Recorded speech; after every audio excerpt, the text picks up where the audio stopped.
Hello बच्चों, आज की जो नो बैड डे एक्टिविटी है इसमें आपके क्या है बेटा, गुड टच और बैड टच। आपको पता है कि इसकी जानकारी मैंने आपको एक बार पहले भी दी थी। कब दी थी? अगस्त में। बहुत बढ़िया, आपको याद है, अगस्त में दी थी हमने। और ये अगस्त में जब दी थी, इसके 3 चरण है बेटा, अगस्त और अक्टूबर और एक बार और होगा ये जनवरी में। और इसको देने का उद्देश्य यही है आप लोग जागरूक बने, गुड टच और बैड टच के बारे में आपकी जागरूकता बढ़े और आप लोगों के साथ में कोई गलत व्यवहार ना कर सके। क्योंकि आप इतने बच्चे जब यहाँ से कुछ सीख कर जाओगे, इतने ही बच्चों को और आप सिखाओगे। और तो जितने भी सरकारी स्कूल के बच्चे हैं वो सब एक साथ आज इस चीज़ को सीख रहे हैं कि गुड टच क्या है, बैड टच क्या है, और इसे बैड टच होने पे हमें क्या करना है, इन चीज़ों को आज सीख रहे हैं बच्चे। तो इस तरह से जागरूकता फैलाने का ये एक अभियान है और इसको आप ध्यान से देखें, सुने और समझें। ठीक है, तो देखो बच्चों, तो अब यहाँ पे मैं बुलाऊंगी, आप आना इल्मा। आपको कैसा लगा? मैंने आपको फूल दिया तो अच्छा लगा, और मैं आपके लिए फूल यहाँ पे कर रही हूँ तो कैसा लग रहा है? अच्छा लग रहा है? अच्छा लग रहा है ना? चलो आप बैठो और वंदिता आप आओ, हाथ दो। नहीं, मैं आपके गाल पे इसको नो, अच्छा नहीं लगेगा। क्यों? चुभेगा, ये बुरा लगेगा। अच्छा ठीक है, बैठो नीचे। तो ये कपड़े से मुंह पोंछो। ये गंदा है। गंदा हो रहा है? चलो इस वाले कपड़े से मुंह पोंछो। यानी कि ये कपड़ा हमारा गंदा था तो आपने इसको हाथ नहीं लगाया, और ये कपड़ा साफ था इसलिए आपने इसको आराम से हाथ में लिया, मुंह भी पोंछा। ये बताओ, कार्टून देखना अच्छा लगता है टीवी पे? और न्यूज़ देखना? इतने कम बच्चों को अच्छा लगता है ना। वैसे सारे बच्चे देखा करो न्यूज़, है ना बेटा, क्योंकि अच्छी चीज़ होती है, उसमें काफ़ी कुछ अपने आसपास की जानकारी मिलती है। तो बेटा जो चीज़ आपको, कोई चीज़ अच्छी लग रही है, कोई चीज़ बुरी लग रही है, ये आपको पता है कि क्या अच्छा है और क्या बुरा है। जब मैंने आपको फूल देना चाहा तो आपको अच्छा लगा, और जब मैंने आपको कांटा दिया तो आपको अच्छा नहीं लगा। ये आपको बुरा लगा, चुभेगा, दर्द होएगा, तकलीफ होगी, घाव हो सकता है, और फूल को आप कुछ नहीं होगा इससे। तो ये चीज़ क्या है और बुरा क्या है। ठीक इसी तरह से एक स्पर्श भी होता है। स्पर्श को आप जानते हो क्या होता है? टच करना, छूना, है ना। छूना क्या कहलाता है? स्पर्श होता है बच्चों, ये अच्छा भी हो सकता है और बुरा भी हो सकता है। तो यहाँ सबसे पहले हम बात करेंगे कि अच्छा स्पर्श क्या होता है ना। मैं आपको यहाँ पे बताती हूँ, मैं बताएंगे। अच्छा स्पर्श में जब मम्मी पापा आपको गोद में लेके बैठते हैं घर पे, आप उनकी गोदी में बैठ के खेलते हो, है ना, वो प्यार से आपको सहलाते हैं, कभी आपको सुलाते भी हैं सर पे हाथ फेर के, तो वो क्या है? माता पिता का प्यार और स्नेह का स्पर्श, यानी गुड टच है वो, है ना। अच्छा स्पर्श है और प्यार और स्नेह का स्पर्श है, उनका प्यार है, मम्मी पापा का प्यार है। नहलाती है, छोटे बच्चों को नहलाती है, तो वहाँ पे माँ का स्पर्श होता है, वो ममता का स्पर्श होता है। दादा दादी के साथ में आप बाजार भी जाते होंगे, घर पे भी उनके साथ रहते होंगे, तो जो दादा दादी का होता है आपको स्पर्श, वो कौन सा होता है? आशीर्वाद। और जब आप अपने दोस्तों के साथ में खुशियाँ मनाते हो, तो दोस्तों के साथ खुशियाँ मनाने का जो स्पर्श है वो भी क्या है? खुशियों के पल का स्पर्श। कौन सा? खुशियों के पल का स्पर्श। यहाँ पे देखो, जब आप बाजार में जाते हो या आसपास जाते हो तो वहाँ आपको अपने पड़ोस वाले अंकल मिलते हैं, कभी मंदिर वाले पंडित जी मिलते हैं, तो जो आपके आसपास के अंकल आंटी मिलते हैं, जिनको आप चाचा जी भी कहते हो, अंकल जी भी कहते हो, है ना, तो वो जब आपको सर पे हाथ फेरते हैं आपके और आपसे पूछते हैं हालचाल, तो वो कौन सा स्पर्श होता है? आशीर्वाद के रूप में स्पर्श होता है। इसी प्रकार से बच्चों, जब आपके टीचर यानी कि हम आप शाबाशी देते हैं, काशिफ आप बढ़िया हो, बहुत अच्छी कविता सुनाई, वेरी गुड, तो ये जो मेरा स्पर्श था काशिफ को, इस तरह से मैंने इसको स्पर्श किया, इसको शाबाशी दी, ये क्या है? शिक्षक के द्वारा शाबाशी का स्पर्श। उस यहाँ भी जाते हैं मम्मी पापा आपको लेके, तो अगर डॉक्टर मम्मी पापा की उपस्थिति में आपको चेकअप कर रहा है, देख रहा है, तो वो होता है इलाज के लिए स्पर्श। ठीक है, तो ये अच्छे स्पर्श है, ये बुरे स्पर्श नहीं है, क्योंकि डॉक्टर को पूरा चेक करेगा, आपका पेट भी चेक करेगा, सब कुछ चेक करेगा, आपको जो तकलीफ है। तो मम्मी पापा की उपस्थिति में जब आप आपको डॉक्टर चेक कर रहा है, आपका इलाज कर रहा है, तो वो इलाज का स्पर्श होता है।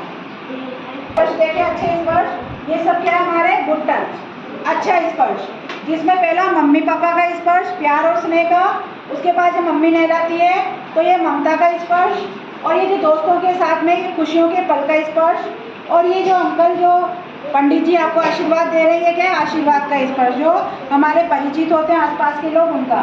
उसके बाद में है टीचर के द्वारा शाबाशी वाला स्पर्श, फिर आता है दादा दादी का आशीर्वाद का स्पर्श, उसके बाद डॉक्टर के यहाँ चेकअप कराने गए तो इलाज का स्पर्श है।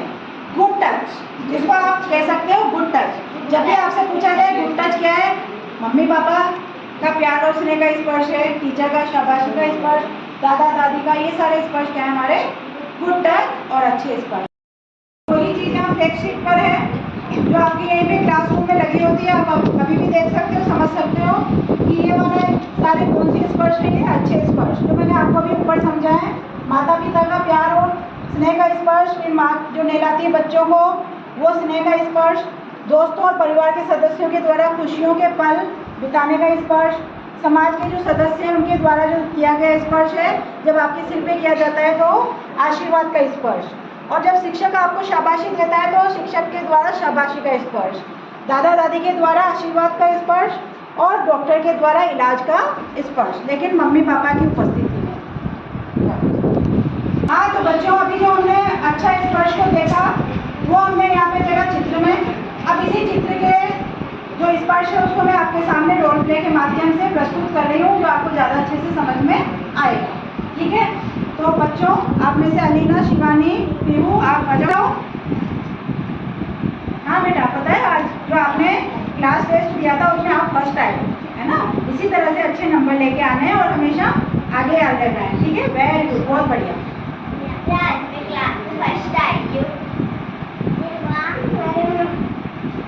तो ये जो स्पर्श था, देखो मैंने अलीना को बोला कि वो फर्स्ट आई क्लास में, जब उसने अपने दोस्तों को बोला तो उसके सारे दोस्त कितने खुश हुए और उन्होंने सबने एक दूसरे को गले लगा लिया।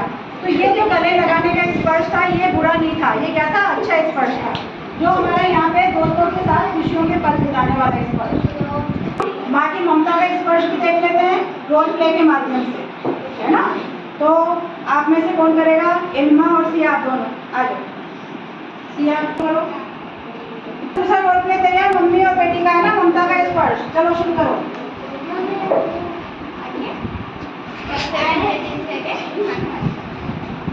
बहुत बढ़िया। तो स्कूल से पढ़ के आ रही है, जब एक बच्ची अपने स्कूल से पढ़ के आ रही है तो वो अपनी माँ से आके कैसे लिपट जाती है, और माँ उसको गाल पे भी किस करती है, उसको चिपका भी लेती है अपने से। तो ये कौन सा स्पर्श होता है? ममता का स्पर्श, अच्छा स्पर्श होता है ना, ममता का स्पर्श होता है, और अच्छा स्पर्श और ममता का स्पर्श जो आपने। तीसरा स्पर्श हमारा दादा दादी का और उनकी पोती का जो आशीर्वाद का स्पर्श होता है ना। तो आप में से कौन आएंगे? दादाजी आ जाए, दादी जी आ जाए। अगला हमारा रोल प्ले, आ जाओ बेटा, दीक्षा आ जाओ।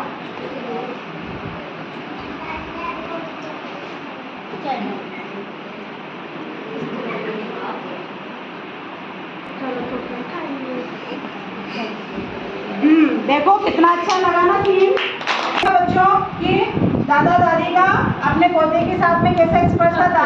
दादी की गोदी में जाके पोती कितने आराम से बैठ गई और दादी ने उनको कितने अच्छे से हक किया, बिल्कुल गले लगाया। तो ये जो आपका स्पर्श था ये क्या था? दादा दादी का आशीर्वाद का स्पर्श था। ये हम शुरू करते हैं एक और अच्छा स्पर्श, जिसमें कोई परिचित व्यक्ति जब मिलता है तो वो किस तरह का स्पर्श होता है। ठीक है, ध्यान से देखें इस रोल प्ले को। आओ अपेक्षा।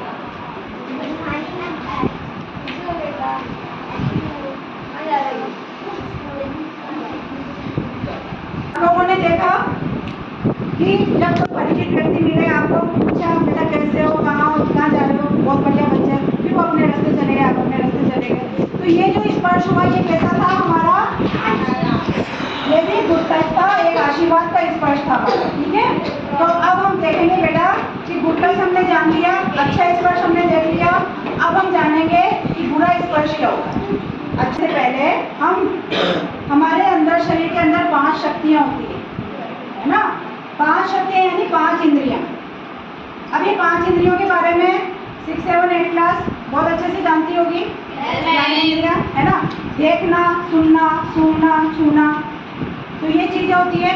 तो ये पांच जो हमारी ज्ञानेंद्रियाँ हैं, पांच जो शक्तियाँ हैं हमारी, इसमें क्या होता है बेटा, आपको पता है कि आप कहीं किसी कचरे के ढेर के पास से जा रहे हो तो आप क्या करोगे, अपनी नाक बंद कर लोगे। क्यों कर लोगे?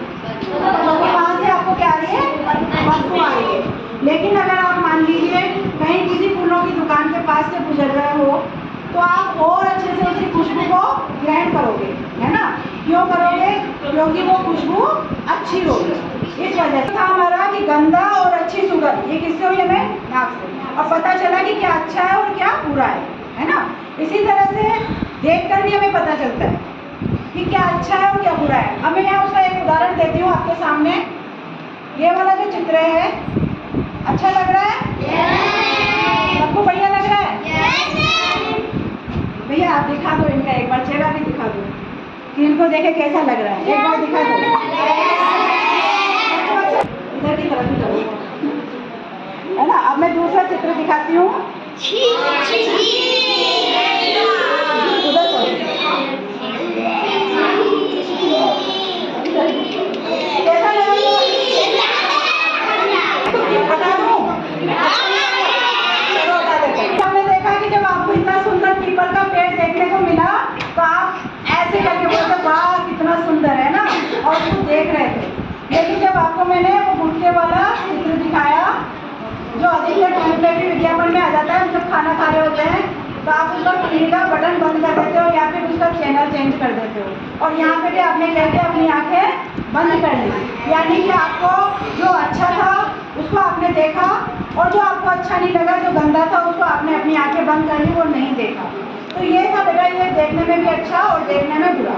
अब इसी तरह से कोई बात होती है, जैसे आप कोई अच्छा मधुर संगीत सुन रहे हो, कोई मधुर संगीत बज रहा है, कोई गाना बज रहा है, तो उसे आप सुनोगे ध्यान से, मजा आएगा क्योंकि वो अच्छा लगता है। लेकिन अगर उसकी जगह कोई आपस में लड़ रहा है, बहुत गंदी गंदी गालियाँ निकाल रहा है, तो कैसा लगेगा? बहुत बुरा लगेगा, आप नहीं सुनोगे उसको, है ना।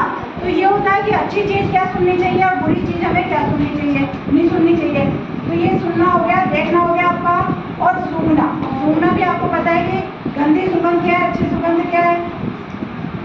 सुनकर हो गया टच करना। अब जैसे अगर मैं आपके हाथ में गर्म पानी डालूं आपको अच्छा लगेगा? जैसे अभी मैं कांटा लगा रही थी तो अच्छा नहीं लग रहा था, लेकिन अगर फूल लगा रही थी तो अच्छा लग रहा था। तो यही चीज़ होती है कि गंदा और बुरा स्पर्श, है ना। अच्छा क्या, किस चीज़ से हमें अच्छा लगा और किस चीज़ से हमें बुरा लगा, ये हमें कौन बताता है? हमारी त्वचा। जलेबी खाते हो तो मजे आते हैं, एक और खा लोगे, दो और खा लोगे। लेकिन अगर उसकी जगह आपको करेले की सब्जी दे दी जाए तो आप नहीं खाते, लौकी की सब्जी दे दी जाए तो आप नहीं खाते। तो ये होता है हमारा स्वाद, जिससे हमें पता लगता है कि क्या अच्छा है और क्या बुरा है। तो ये हमारी पांचों शक्तियाँ बेटा, जब भी हमारे साथ कुछ अच्छा होने वाला होता है तो ये हमें आगाह कर देती है। इसी प्रकार से यदि हमारे साथ कुछ बुरा होने वाला होता है तो सबसे पहले हमारी ये पांचों शक्तियाँ हमें आगाह करती है, बताती है कि आपके साथ में गलत हो रहा है, बुरा हो रहा है। जब आप देखोगे सामने बुरा हो रहा है तो पता चलेगा, सुन के पता चलेगा। तो इन चीज़ों से ये आपको सतर्क करते हैं, ये पांचों शक्तियाँ, है ना। हमने जाना पांच ज्ञानेंद्रियों के बारे में, पांच शक्तियों के बारे में जो हमें बताती है कि अच्छा क्या है, बुरा क्या है। तो अभी बुरा स्पर्श क्या है? अच्छा स्पर्श तो हमने जान लिया, गुड टच। तो अब हम जानेंगे बैड टच क्या होता है, बुरा स्पर्श क्या होता है। ये चीज़ मैंने आपको अगस्त में भी बताई थी, आप जानते हो बहुत अच्छे से, लेकिन इसको हम दोबारा बता रहे हैं ताकि आपको और अच्छे से याद हो जाए और दोबारा कोई गलती ना करे इस तरह की, है ना। तो देखो हमारे शरीर पे 4 ऐसी जगह होती है कि टच नहीं होना चाहिए, कोई को भी टच नहीं करना चाहिए। अगर आपको कोई उस जगह पे स्पर्श कर रहा है यानी कि वो गलत स्पर्श कर रहा है। बार बार अगर मान लो कभी कोई गलती से कहीं हाथ लग जाता है तब वो एक अलग बात है, लेकिन कोई अगर बार बार आपको उस जगह पे टच कर रहा है इसका मतलब क्या है? गलत है, ऐसा उसको नहीं करना चाहिए, है ना। तो देखो कौन कौन सी जगह है। एक तो होते हैं आपके होठों पे आपके कोई टच करता है तो वो क्या है? बुरा स्पर्श है। उसके बाद में होता है छाती पे, है ना। छाती पे अगर आपको कोई स्पर्श कर रहा है तो वो भी क्या है? बुरा स्पर्श है, बैड टच है। फिर होता है दोनों पैरों के बीच में जो आपका प्राइवेट पार्ट होता है जहाँ पे आप हमेशा ढक के रखते हो, है ना। तो उस स्थान को भी अगर कोई टच करता है तो वो बुरा स्पर्श होता है, बैक टच होता है। ठीक इसे पीछे की तरफ आपके बैक में भी जो हिप्स होते हैं वहाँ पे भी अगर आपको कोई टच करता है तो वो भी क्या है, बैक टच है। तो ये 4 जगह आपको बताई गई है, आपके होठ, आपकी छाती, आपके दोनों पैरों के बीच का प्राइवेट पार्ट और एक पीछे हिप्स। इसका मतलब वो क्या है, बैक टच है, बुरा स्पर्श है। आप वहाँ पे शिकायत करो, मना करो, ठीक है। हमें क्या करना है वो मैं आपको बताती हूँ किस तरह से आपके साथ में ये बैक टच होता है 4 जगह पे। कौन करता है ये मैं भी आपको इसके बाद वाली आपको शीट पे बताती हूँ। जब आप किसी अजनबी के द्वारा पार्क में जाते हो तो पार्क में भी क्या होता है, बुरा स्पर्श हो सकता है। तो बुरा स्पर्श कैसे हो सकता है कि आप पार्क में खेल रहे हो, खेलते खेलते कहीं चले गए, कोई अंकल आपको उठा के वहाँ से ले गए, कोई प्रलोभन दे के। कई बार होता है 2 प्रकार से स्पर्श होता है बेटा, बुरा स्पर्श 2 तरीके से हो सकता है। एक तरीका होता है आपको प्रलोभन देके और दूसरा तरीका होता है आपको डरा के। एक व्यक्ति आपको ये भी डरा सकता है कि मैं तेरे माँ बाप को मार दूंगा, मम्मी पापा को नुकसान पहुंचा दूंगा, तुम्हारे घर वालों को नुकसान पहुंचा दूंगा, या मैं तुझे नुकसान पहुंचा दूंगा अगर तू मेरे साथ में नहीं गया या नहीं गई तो, है ना। तो फिर आप एकदम डर जाते हो और फिर उसके अनुसार जो चाहता है वैसा आप काम करते हो। तो आपको ऐसा नहीं करना है। क्या है, ये बैक टच है और आपको इसकी खिलाफ आवाज उठानी है।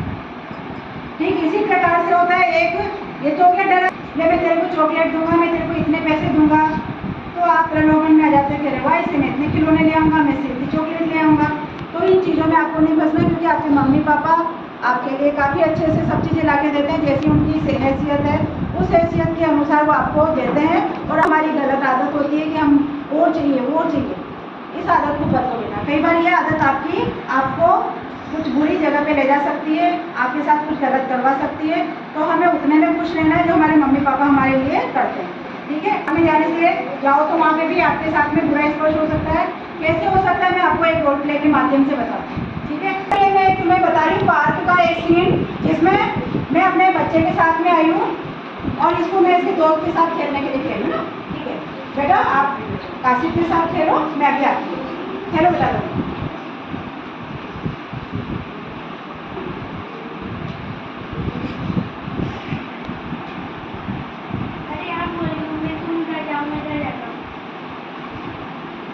बेटा ये चॉकलेट खाओ, मैं आपको बहुत सारी बॉलें दूंगी, इधर नो। क्या हुआ बेटा, बैक टच किया उन्होंने बैक टच किया, अभी देखते हैं। तो आप लोगों ने देखा कि पार्क में किस तरह से हो सकता है। बच्चा तो किसके साथ गया था, मम्मी के साथ गया था। मम्मी की थोड़ी सी देर के लिए नजर इधर उधर हटी और दुर्घटना है ना।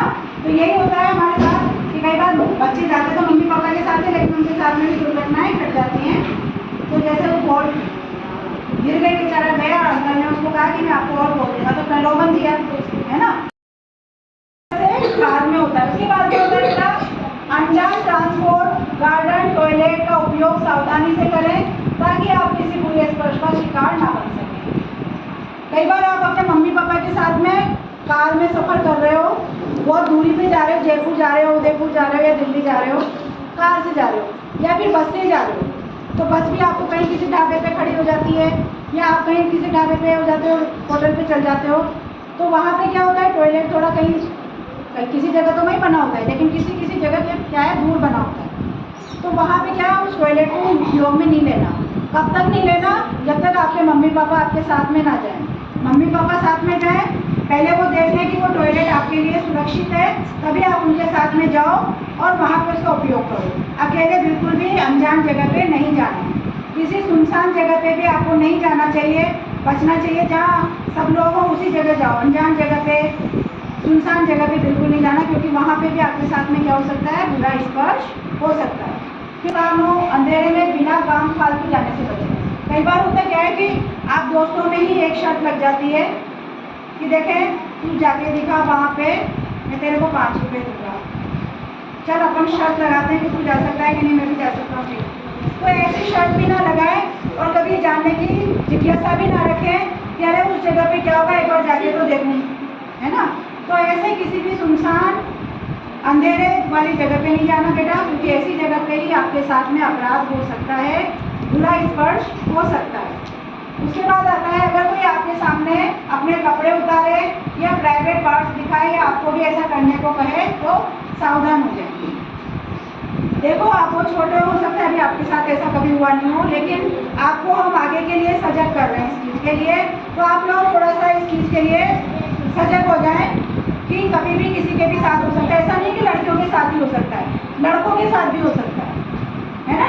ये वाला जो बुरा स्पर्श है, बैड टच है, ये लड़कों के साथ भी होता है, आजकल बहुत ज़्यादा हो रहा है। इसीलिए सरकार बॉयज़ को भी जानकारी दे रही है कि आप भी इन चीज़ों से बचें। सिर्फ गर्ल्स के लिए नहीं है ये चीज़, बॉयज़ के लिए भी है कि आपको भी इन चीज़ों से बचना है। मान लीजिए आपके घर में शादी समारोह है, कोई आपके यहाँ जगह की कमी है, अंकल हैं एक कमरे में, वो कह रहे हैं आपके सामने कपड़े उतार रहे हैं, तो आपको क्या करना है? उस जगह से चले जाना है। वो कह नहीं बेटा बैठ जा, कोई बात नहीं, मैं तो बदल लूँगा, तो आपको नहीं रुकना है ना। उनके सामने नहीं रुकना है, वो बदलने दो उनको, उनकी मजबूरी है, बदलेंगे। आपको वहाँ से चले जाना है, रुकना नहीं है वहाँ। जगह वो कहे कि कोई बात नहीं, जगह नहीं है बेटा, कहीं पे तुम भी कपड़े यहीं बदल लो, तो आपको उनके सामने अपने कपड़े नहीं बदलने है ना, क्योंकि इससे भी आपके साथ में क्या हो सकता है। डिजिटल कैसे होगा कि डिजिटल में आप गए कहीं पे, आपके घर पे कोई भैया है या आप किसी के यहाँ गए हो, है ना, और वहाँ पे कोई बड़े भैया या बड़ी दीदी, कोई भी हो सकता है, दीदी भी हो सकती है, भैया भी हो सकते हैं ना, वो आपको मोबाइल दिखाने बैठ गए कि देख मैं तेरा फेवरेट कार्टून दिखाता हूँ तेरे को, है ना। कोई अच्छा सा कार्टून दिखाते हैं, अच्छा सा तुम्हें सीरियल या कोई अच्छा सा उसमें पिक्चर दिखाते हैं, लेकिन दिखाते दिखाते बीच में क्या आ जाती है? गंदी तस्वीरें आ जाती है। गंदी तस्वीरों का मतलब है कि जिसमें बिना कपड़ों के हो, कोई कपड़े ना पहने हो, है ना। तो ऐसा अगर कोई सीन उसमें सीन आता है, ऐसी कोई पिक्चर आती है, तस्वीर आती है, कोई आपको दिखा रहा है, तो वो भी क्या है? Bad touch. ऐसी चीज़ भी आपको नहीं देखनी है। कोई अगर दिखा रहा है यानी वो गलत आपके साथ में करना चाहता है, इसीलिए आपको वो दिखा रहा है, तो ऐसी चीज़ भी आपको नहीं देखनी है। नहीं तो वहाँ से भी आपको क्या करना है? उनको छोड़ के भाग जाना है, ठीक है। कई बार आपके साथ में घर पे भी हो जाता है बैड टच। कैसे हो सकता है? कोई संभव हो तो नए अनजान लोगों को गेट तक ही रोके और आप ज़्यादा घूमे मिलेंगे। आजकल क्या है, मम्मी पापा स्विगी मंगा लेते हैं, खाना नहीं बनाया मम्मी ने, चलो आज स्विगी मंगा लेते, जोमेटो मंगा लेते हैं ना, खाना मंगा लेते हैं, तो स्विगी वाला आ रहा है, हर 2-3 दिन में स्विगी वाला खाना लेके आ रहा है, तो उससे क्या हो जाता है? आपकी जान पहचान बढ़ जाती है। बच्चे भी हेलो अंकल आए, अंकल भैया कैसे हो, अरे बेटा कैसा है, तो बच्चा भी क्या है उससे घुल मिल जाता है। और किसी दिन मम्मी पापा नहीं होता, वो खाना लेके आ जाता है आपके घर पे कि मम्मी ने मंगवाया था, तुम अकेले हो ना बेटा, तुम्हें लेके आया हूँ खाना। फिर आप भी सोचते हो कि भाई ये तो अंकल रोज आते हैं, खाना लेके आए, मम्मी ने कहा होगा, और आप उनको अंदर आने देते हो। तो जब मम्मी पापा घर पे नहीं है और स्विगी वाला या कोई खाना लेके आया अनजान व्यक्ति और आपने अंदर बुला लिया, तो क्या हो सकता है? आपके साथ में बैड टच हो सकता है ना।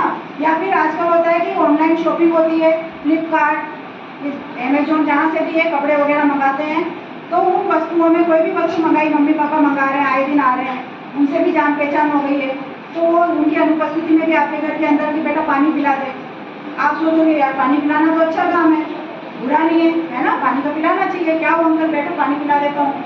अब वो पानी लेने गए, उन्होंने आपका दरवाज़ा बंद किया और आपके साथ बैड टच किया, तो ये आपके साथ में गलत हो सकता है। तो मैं पेरेंट्स से भी कहना चाहूँगी, आपके जो पेरेंट्स हैं ना, उनसे भी मैं यही कहना चाहूँगी कि कभी भी अपने बच्चों को ऐसे लोगों से घुलने मिलने ना दें। आप मंगा रहे हैं, आपकी मजबूरी है कि आप ऑनलाइन शॉपिंग कर रहे हैं, आप ऑनलाइन खाना मंगा रहे हैं, आपकी मजबूरी है, आप मंगवा रहे हो, लेकिन अपने बच्चों को कभी भी ऐसे अनजान लोगों से दोस्ती ना करने दें, उनको दूर रखें। और आप लोग भी बेटा ऐसे लोगों से अपनी दूरी बनाए रखें, उनसे कोई ज़्यादा दोस्ती ना बढ़ाएं।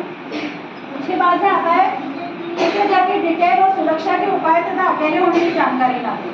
कई बार होता है कि भैया आपको बीच में मिल गए, भाई आप बाजार जा रहे हो या स्कूल जा रहे हो, भैया आपको बीच में मिल गए, कौन से वाले? स्विगी जोमेटो वाले या इसके फ्लिपकार्ट वाले, और वो आपने कहा अरे भैया नमस्ते नमस्ते, और कैसा है बेटा?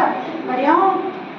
अरे और क्या कर रहा है आजकल? कुछ नहीं, आज तो मम्मी पापा भी नहीं है, मस्ती करूँगा मैं तो। कि कहाँ गए मम्मी पापा? क्यों? तो परसों तक आएंगे या कल आएंगे, शाम को आएंगे, रात तक आएंगे, जो भी आपने उसको बता दिया। क्यों कहेगा और तुम्हारे घर में तो कुत्ते कुत्ते भी होंगे? हाँ है ना, एक कुत्ता है। और कोई कहेगा नहीं मेरे घर में तो कोई कुत्ता नहीं है, और मेरे घर में तो कैमरा भी लग रहा है अंकल, जो पूरा देख लेता है कि कहाँ से कौन आ रहा है। कहाँ का लग रहा है बेटा कैमरा?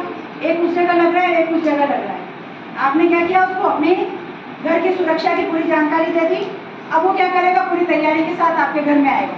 पहले वो कैमरे को बंद करेगा, जो लग रहा है उसको पता है कि कहाँ पे कैमरा लग रहा है, उसको बंद कर देगा। फिर आपके कुत्ते का भी है ना मनाने का इंतजाम करके लाएगा। हो सकता है कुत्ता नहीं तो उसका काम और आसान हो जाता है। फिर वो घंटी बजाएगा, कहेगा कि भैया आपके लिए मैं सामान लाया हूँ, और आप उसको कहोगे आओ अंकल, बैठ के अपन दोनों बातें करते हैं, टीवी देखते हैं, है ना। वो तो मिलने वाले हैं ना अंकल तो आपके।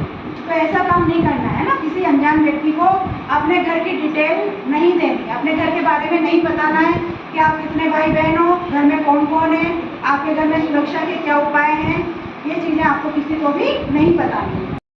अनजान व्यक्ति आ रहा है आपके घर पे, दरवाजा बजा रहा है, आप कहोगे क्या हुआ, अरे तेरे पापा का एक्सीडेंट हो गया।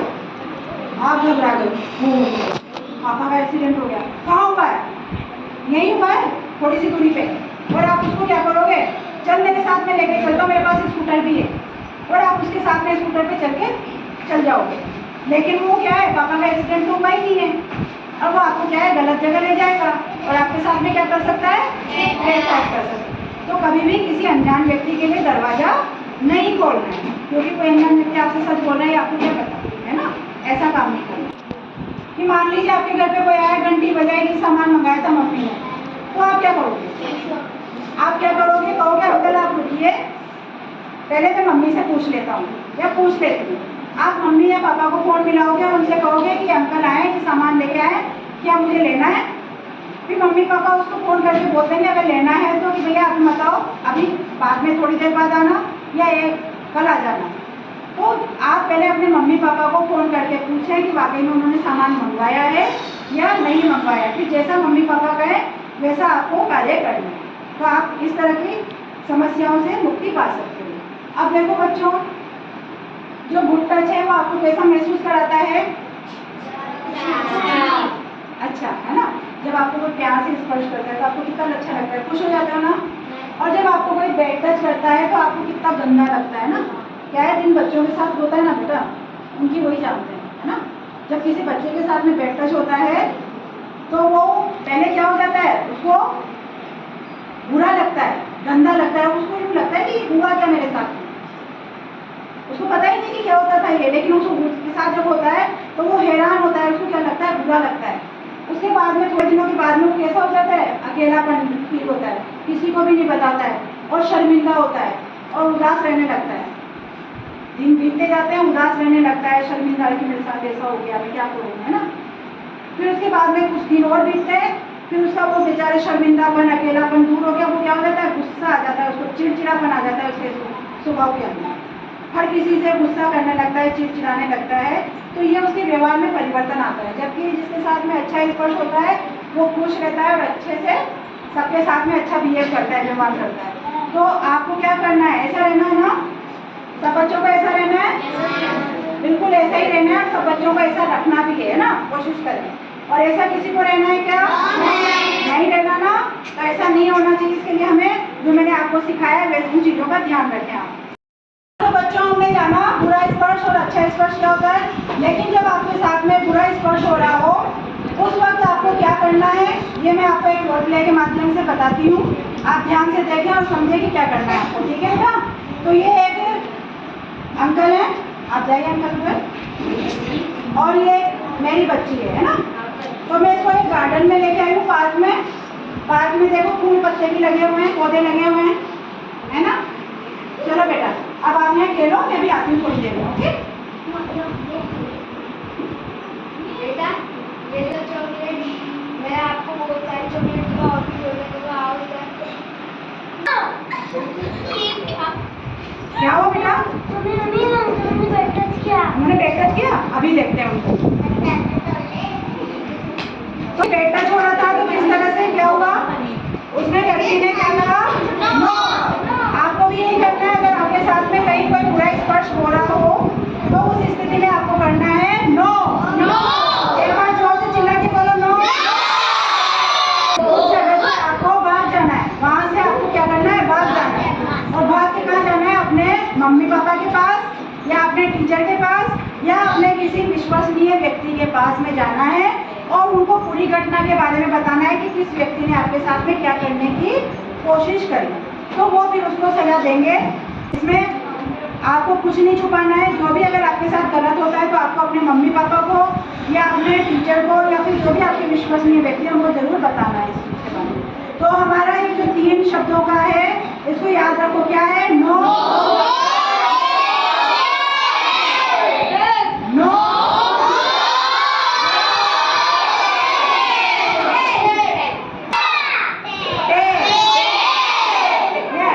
तो ये 3 शब्द याद रखने हैं। नो,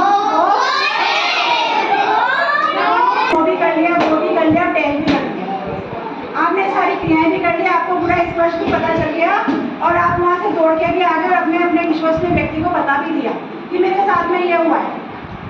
अब उसके बाद में क्या है कि आपके मम्मी पापा को लगा, अधिकतर होता क्या है बेटा कि आपके साथ बेड टच आपके घर में ही होता है, ज़्यादातर आपके घर पे ही बेड टच होता है, आपके घर वाले ही आपके साथ में बेड टच करते हैं।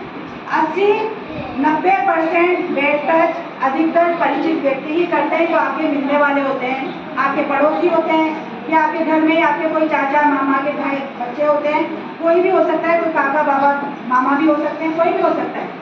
बहुत सी घटनाएं सुनने को मिलती है। तो घर के ही किसी परिचित व्यक्ति के द्वारा जब आपके साथ बेड टच होता है और आप अपने मम्मी पापा को बताते हैं, तो वो शर्म की वजह से, अरे हम इनको सजा दिलाएंगे, पता नहीं क्या होगा, हमारे घर की बदनामी हो जाएगी, आप उनको समझाने की कोशिश करते हैं कि ऐसा ना करें, है ना। तो वहाँ पे वो बात को दबा देते हैं और फिर वो जो आपके परिचित व्यक्ति वो आपके साथ फिर करते हैं बेड टच, क्योंकि उनको लगता है कि अरे मेरे बेड टच करने से, पता करने से भी कुछ नहीं हुआ, तो वो उनका क्रम जारी रहेगा आपके साथ में करने के लिए। तो ऐसी स्थिति में आपके पास एक और हथियार है ना, एक हथियार और है आपके पास में। अगर आपके घर वाले भी आपकी नहीं सुन रहे हैं तो फिर आपके साथ में फिर भी बेड टच हो रहा है, तो आपको क्या करना है? 10, 9, 8। बहुत बढ़िया, 10, 9, 8 नंबर मिलाना है और फोन करना है। फिर वो आपके घर पे पहुंच जाएंगे और आपको उस समस्या से मुक्ति दिलाएंगे। तो 10, 9, 8 नंबर आपको मिलाना है। तो बच्चों, अब हमारा जो 10, 9, 8 नंबर सबको याद रहेगा? 10, 9, 8 याद करना भी आसान है, आपको याद रहेगा। हाँ, पिछली बार बताया था तो आप सबको याद है, इस नंबर पे डायल करना। लेकिन एक चीज और, इससे कभी भी शरारत मत करना। अरे देखे, एक बार मिला के देखते हैं आते हैं कि नहीं आते कोई, तो ऐसी शरारत कभी नहीं करना बेटा, क्योंकि उन लोगों के पास भी जीवन का समय बहुत कीमती है। बेड टच हर मिनट हो रहा है, आपको मालूम है। यहाँ पे अभी हम बैठे हैं, लेकिन इस वक्त भी कहीं ना कहीं बेड टच हो रहा है और वो बच्चा कहीं ना कहीं फ़ोन कर रहा है। अगर आप शरारत के लिए फ़ोन करेंगे तो आप तो शरारत के लिए करोगे, आपके साथ नहीं हुआ, लेकिन जब किसी के साथ वाकई में हुआ है, वो फ़ोन मिला रहा है, उसका नहीं मिल रहा है, क्यों? क्योंकि आप मिला रहे हैं। तो उस व्यक्ति को तो नहीं मिला न्याय, लेकिन तुमने क्या किया, एक मजाक करी, तो कोई और बच्चा उस चीज़ से वंचित रह जाता है न्याय पाने से। तो ऐसी स्थिति में हमें शरारत के लिए कभी भी इस तरह से फ़ोन नहीं मिलाना, क्योंकि उन लोगों का भी समय बहुत मूल्यवान होता है, वो बिना कारण उनको परेशान नहीं करना है ना, तो ऐसा काम नहीं करना है। अब बेटा आ जाइए कि क्या क्या इसमें बताया गया है। वही चीज़ हमने जो अभी समझी, वही चीज़ है कि बुरा स्पर्श कहाँ कहाँ पे हो सकता है, वो 4 जगह। उसके बाद में आपको क्या करना है, किस तरह से बुरा स्पर्श हो सकता है, उन सब चीज़ों के बारे में इसमें बताया गया है, जो मैं आपको पहले अच्छे से समझा चुकी हूँ। ये हमारी 2nd नंबर की फ्लैग शीट, 3rd नंबर की निकालो बच्चों। करना है 9, 2